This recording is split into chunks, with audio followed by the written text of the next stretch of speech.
Well, howdy, howdy, howdy. Nearly Senior Citizen here. Greetings, boys and girls, and welcome to this, another brand new day, where I have a very active Charpy on my lap and on my hand. I got to put him back into his cage here real soon. He was really active all the way up until about 1 minute before I started to record, and then he went to bed. And so I had to scrabble in his bedding to drag him out of his nest before he'd come out. And now he really wants to go back to bed, so come on, little guy. Let's get you back to bed. Into your bin cage, and there's your nest. Now hopefully he's going to go back into his nest and get to sleep. That would be a good thing. He's a good little guy, and I didn't mean to irritate him, because I took him out and started getting him ready for recording, and then I had to do a sound check to make sure my mic was working, and he was running around and being irritated because I got him out of his bed. And now, of course, he's just running around his cage going, I'm unhappy about things. Did you hear him running over his wheel? Now he's back on his, not his wheel, his ball. He's got a little ball with a bell in it. And now he's running on his wheel. I feel bad that I dug him out of his cage. I'm sorry. Poor little guy. And I took a shower this morning, so I'm a little bit tired. A lot bit tired. I'm making sure I'm centered. I've gone through and I've put a whole bunch of extra stuff out, lots of the little things, so it's really hard to see a lot of my stuff that's out anymore because there's so much stuff. That's cool. It's good to have things.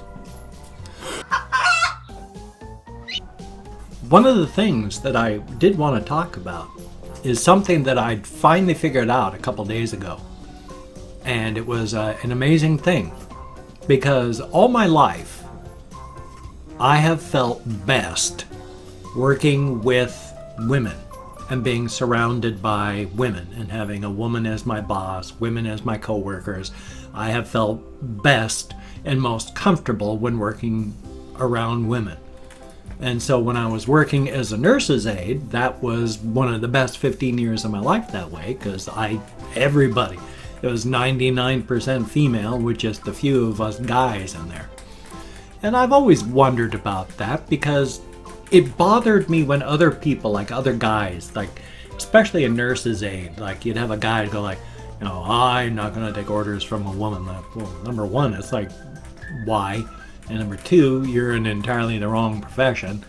But it's just, I've always kind of wondered, on and off. It's like, why I do this instead of this? How come my close friends have all been guys, but I've had gal friends, and it's never been a big thing. It's just been, I have friends this way, friends this way, but in a work environment, I've always been most comfortable when working around women. I figured it must be because my youth taught me a couple very things that aren't necessarily true, but as a child, as a very, very young child, my genetic father was gone before I was 1 year old, and then my grandfather was the father figure in my life until my mother got married again and married the guy that gave me my last name. I like the name, but the guy that gave me the last name was the only guy I've ever felt glad when he died, because I got physical abuse from my grandfather. He communicated with his belt, and he did not know how to deal with children, especially boys, and so he communicated through his belt, and it was almost daily, and he was a strong guy with that thing, and I got a lot of abuse with that belt. And then my mother's second husband, the guy that gave me the name, is the person that he was involved with sexual abuse with me. Yay. But also at that time, it was horrible for kids. Just terrible for children. If you take a look at the statistics, FBI statistics for violence and stuff against kids back in the 60s and 70s when I grew up, it was horrific for children. Now, people go, oh, it's so bad because one child got kidnapped and there was an Amber Alert and that was terrible. And it was, yeah, that's terrible. Nobody should ever have to deal with being kidnapped or hurt or anything like that. But that's like the rare thing now. Back then, kids were kidnapped and killed and sexually abused just as a matter of course. But because the neighborhood kids were being abused and they didn't know how to deal with it, they were acting out the only way they knew how. So there was sexual abuse among the kids doing sexual abuse among each other because they were being sexually abused at home. So that was great. So afterward as well, this guy that was doing not so wonderful stuff with me, I remember I and my sister, when I was like maybe 6, 7, 8, and my sister was 4 years younger than me, so she was, you know, walking and talking, but not much more. But my mother was in the basement crying because she had followed that guy over to the woman's house that he was cheating with and caught them both in bed. And so she was down in the basement just crying, and we were clinging to her and crying. It wasn't until I was like 12 years old that my mother found the guy that she married and stayed with the rest of her life. The guy that's still in the hospital now, the guy I call my father. So I think he's actually not in the hospital. He's in a adult family home assisted living setting. So he's getting taken care of. He's just not in good shape. And boy, what a change from being independent and married to widowered, and having to be taken care of in the space of 2 months. So that's fun for him. But so my youth told me that men were useless or dangerous, and I've just never felt comfortable around other men.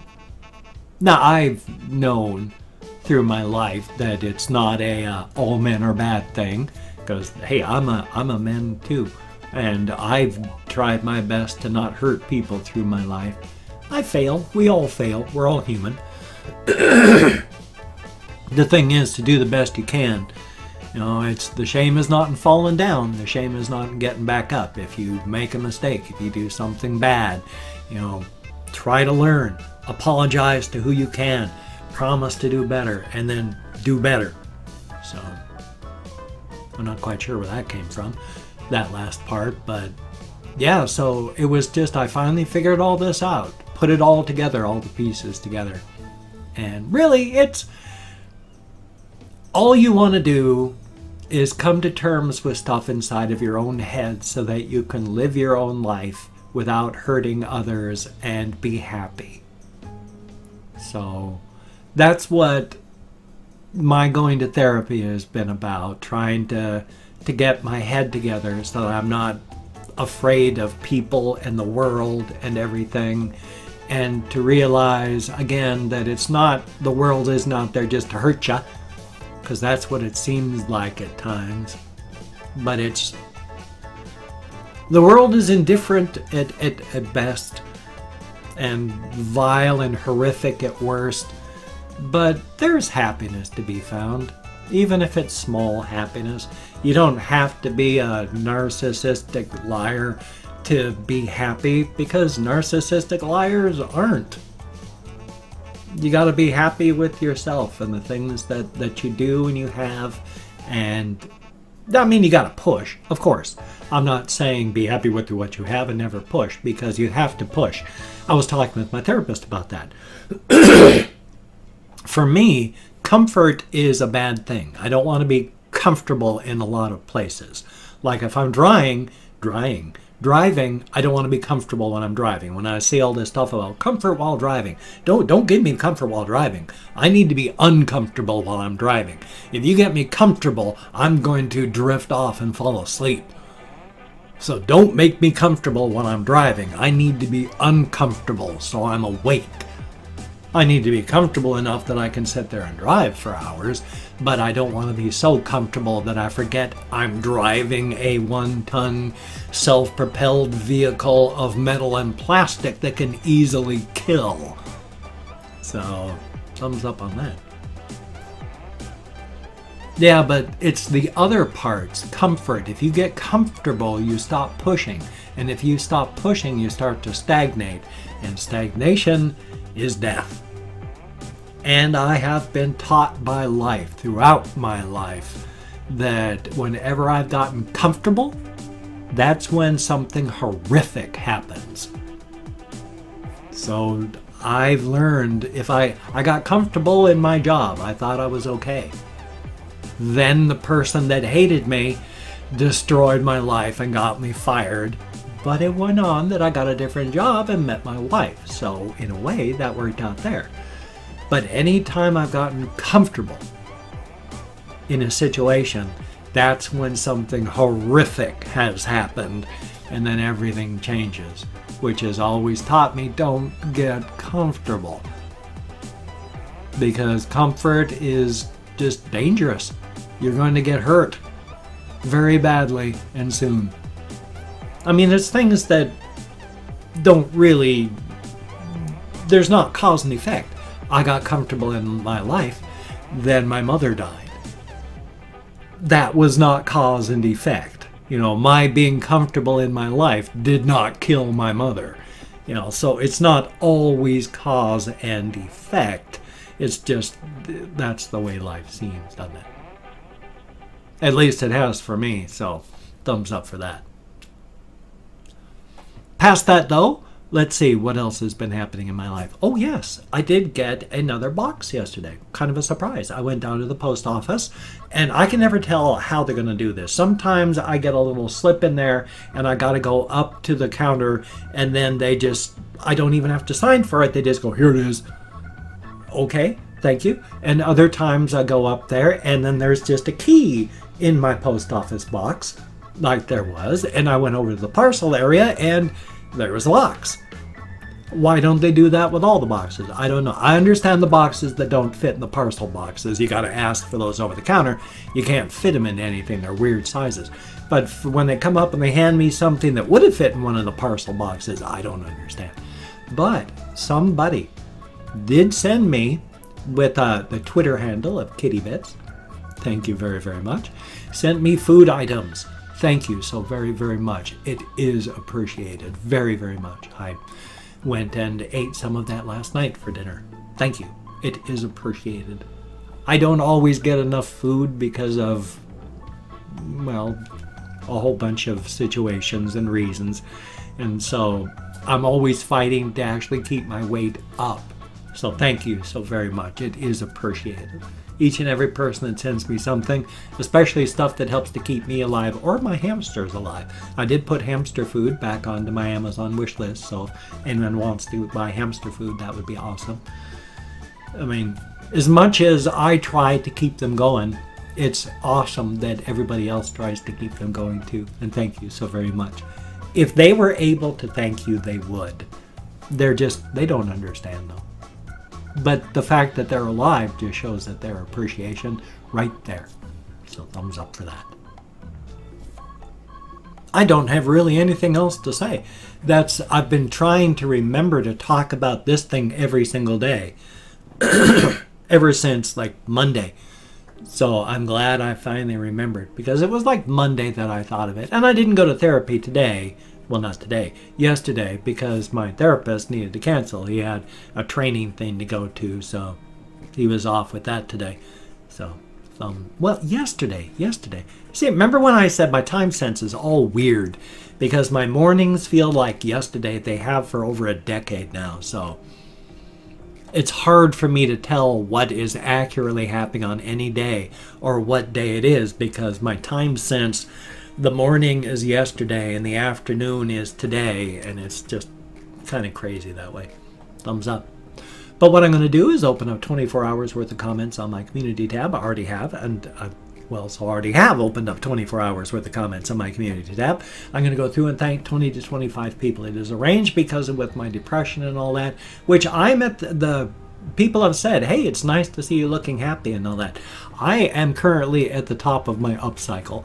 I am bipolar. I go up and then down. It's not a very big cycle. It's like this, and it's still lower than other people's down days, my ups. So you're seeing me happy and up for me. And it's good to be here, but it's I've got a 2-week cycle. I'm largely unmedicated for depression, so we're going to see a downswing here pretty soon. But, okay, I did the range thing, so I'm so sorry. I disrailed my own train of thought. If I mispronounce your username, no disrespect is intended. And I'm not reading the comments right now. I'm going to read the comments, but for the moment, I'm just thanking you for having left me a comment. So there we go. Now, if I can find my Chrome, there we are. So ZOC Blue Hen, thank you very, very much. And Danzig Sarter? Danzig versus Sarter. Okay, thank you very, very much. Brian Glenn, greatly appreciate it.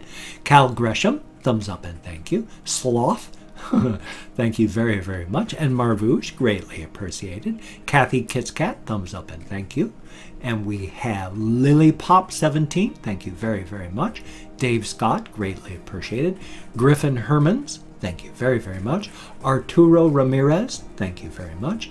X_Holy_Smokes, thank you very, very much. Matthias Gomez, thank you. AJ Mitchell, thank you very, very much. And Greg Wilding, thank you. Nicholas Paquette, thank you very, very much. And Nicolas Philippe, I sure hope I'm close. Sized Buttons, 7652, thank you very, very much. And Luis Sotillo, I sure hope I'm close. Thank you very, very much. Dr. Huey L. Mungus, I don't know where I am. Hopefully, I'm going to call this one 19 because I forget. And Pessimist Prime, now I'm at 21. So, Robert Terrell, thank you very, very much. Dead Gaming, I have no idea where I'm counting. STR Wolf, thank you very, very much. And Josh Sanabria, thank you very, very much. I am so sorry that I counted so poorly. I have no idea how many people I thanked. It could be anywhere from 10 to 19. I am so sorry. I am lost. I mean, normally I get lost while counting. That was bad. Wow. My brain is not functioning today. You have my sincere apologies. It's going to be a fun day. I can tell. Because my brain is just, it's not working. It is largely a lump of unyielding clay inside of this cage of my skull. Thumbs up. Yay. Anyway, though, I guess I might as well say this. If you could check out my links, I got Twitter, Facebook, GoFundMe, Patreon.com, Google+. If you could donate to my GoFundMe campaign or become a Patreon.com patron like one of these beautiful and awesome people, that would be beautiful and awesome. Thank you so very much. But if you cannot donate or you simply do not donate, I take all good wishes. I deposit them in the bank of my heart where I draw interest, so thank you very much. If you could toss me a like, I do appreciate all the positive validation I get from my existence. Definitely a thumbs up. And if you could subscribe to the channel, that would be cool. I would understand if you don't want to, but if you are down with it, I will do my best to keep you entertained from now until the literal, well, day I die anyway. Thumbs up for that. And of course, I've got that Amazon wish list with the hamster stuff and candy and other silly things on it. So if you wanted to take a look at it, that would be cool. Do not feel obligated in the slightest. It's just an option that if you wanted to support me in any way, shape, or form, but you don't want to send money there by buying my hamster food, that would be awesome. Very, very cool. Thank you very much. Again, no obligation. And I am partnered with Humble Bundle, so if you check them out, that would be very cool. You click on that link, you go to their site. Whenever you buy anything at all, they give money to charity, and you can determine how much money you want to send to charity. So that's actually kind of a cool thing. And if you use the link, you can determine how much money you want to send to me too. Eventually, I'm hoping I will become a paid sponsor. If people use that link and buy stuff, eventually I'll get paid. I've been shilling for them all this time. I ain't got paid yet. Nobody ever buys anything. So, hey, sponsorships for the win, huh? Anyway, though, that's not important. Don't feel obligated. I'm a terrible salesman, but it would be nice if I got paid. But if you don't do that sort of thing, you don't want to spend the money, of course you don't have to. It'd just be nice. But don't feel obligated. Yeah, so I'm going to hopefully have a reaction video. I'm going to have a game video or two. I'm hoping to stream again today. I've been meaning to, but I've just been so tired. And after my ultrasound, I've just been, ugh. So you take care. Have a great day today. I will see you on the flip side, and that, my friend, is a very good thing. So take care, avoid the death bus, and I will see you on the flip side.